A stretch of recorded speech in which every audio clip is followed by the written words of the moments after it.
24 of the 31 Days of BPD, and it is step 5 of managing an episode. We are almost there, guys. So at the end of an episode, when all the levels are returned, it's a good idea to reflect on it. So again, like I said with yesterday, don't go on to that to part 4 on distraction until your levels are right down, and that is definitely the same for this step. In fact, I would say don't even do this until your levels are maybe a 1 or a 2. The reason is because you're in this phase, we're going over what's happened, we're reliving the experience, and therefore if you are still at a high level, it can trigger you and then make you go up the levels again. So we want to, this part of the episode is like, so we've done the distance, we've stopped it, we've challenged what we're saying, sorry, we've communicated what we're saying, we've then challenged it, we've then distracted with a self-soothing activity, and now it's time to kind of say, okay, let's look at the problem, let's look what triggered us, what caused the episode. Sometimes it might not be, there might not be a very clear reason, but it's a really good idea to reflect on it afterwards. And if you can face it, writing things down really helps as well. Excuse me. So at the end of, so when your levels are back down, and I'll stress it again, make sure you don't do this until your levels are, okay, they're still up here, but just make sure you're a bit lower. Like I say, you don't want to trigger yourself and go back up. Write down the following. How did you distance? What did you do to distance? Did you focus on an object? Did you go into another room? Did you, did you not manage to make it quite the first time? Did you maybe self-harm? Give yourself credit. It's not all going to work straight away, and if you're doing this with your partner or your carer, it's going to take a while maybe to sort of gauge how each other goes through this and things like that, but you will get there. It just takes practice and perseverance. So again, write down, how did you distance? Secondly, did you communicate? How well did you communicate? What words did you use? Did you just say one word? Whatever you did, write down how you communicated, because then you can see, you're starting to see what maybe is causing these things, because it might be that you only have, say, 5 or 6 triggers, but those apply to many different things. So we want to see what's triggered you, what's made this all happen in the first place. Because if you are at this stage, and you maybe the problem that you're in has kind of made you go, right, yeah, I need to really address this problem because it's come up more than once. Maybe it could be being with a certain person that they trigger you, and this problem keeps happening. So what do you do about it? You then work out how to manage that problem. So the first step is to write down how you distanced, how you communicated, how you challenged, and how you distracted.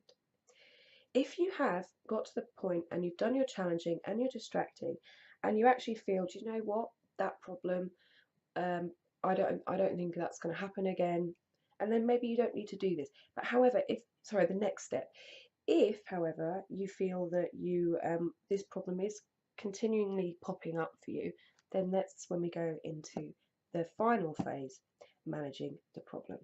So list your problem or your worry. It may be that you have a couple that are going around in your head at the moment, or just the one that set off this particular episode, or even something that maybe is coming up that you're worried about, that you feel may even trigger an episode. Write them down. And you don't have to, make a huge list, or even on nice, it doesn't have to be in a nice book or anything like that. Just get a piece of paper, write them down, get a bit of blue tack, stick them up, just so you can see them. So then you're aware of what the areas in your life that are causing you to have more episodes. Choose one to work on. Don't go through all of them. Choose the one that maybe is causing you to trigger the most, causing you to have more episodes or more intense feelings, or maybe it's a problem that it just keeps coming up and you're just fed up with it. Choose one to work on and describe the solution you want. So the problem may be that you are anxious about being around a certain person. Let's just say that. It's probably not the best example, but I know that people can get triggered by people a lot, sometimes more than the events they're in. So let's just say you've got someone in your family who is really challenging to you, triggers you, upsets you, maybe it is disrespectful, but they're your family and sometimes you just gotta love them.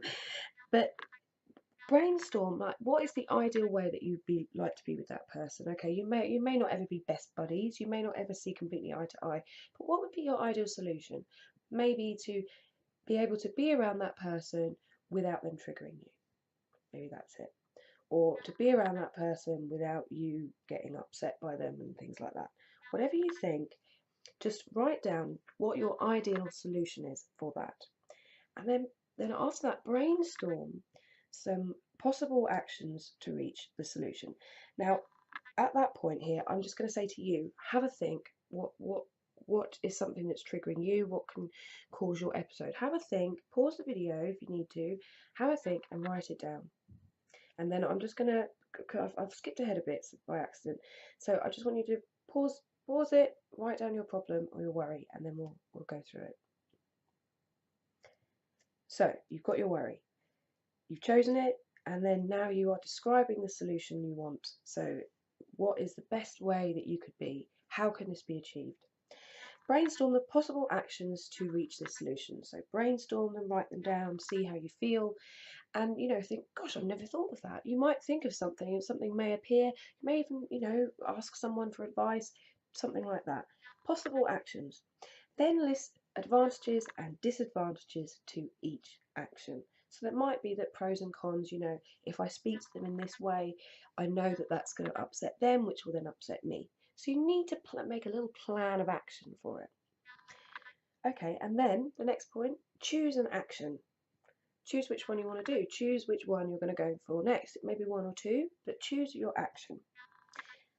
Then write down an action plan. So have steps, reminders, or even positive affirmations. So write it down on a piece of paper, or even get, like a little booklet and do a worry for each page. Whatever you want to do, whatever works for you. So, and then you've got your action plans. So you maybe have little steps, break those down into little steps. So I've got to do that first, then that, then that. And then you're getting control. You're creating a sort of practical, logical solution that isn't based on emotion or feelings or triggers and things like that. It's about being able to step back and look at it and say, right, how can I approach this? How can I break it down into manageable chunks?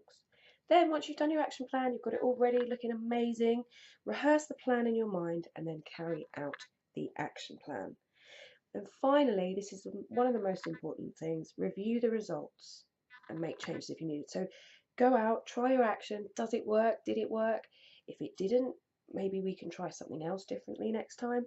Or just review what you've done, because if you're really trying all these things and you're doing so well, BPD is so hard to live with.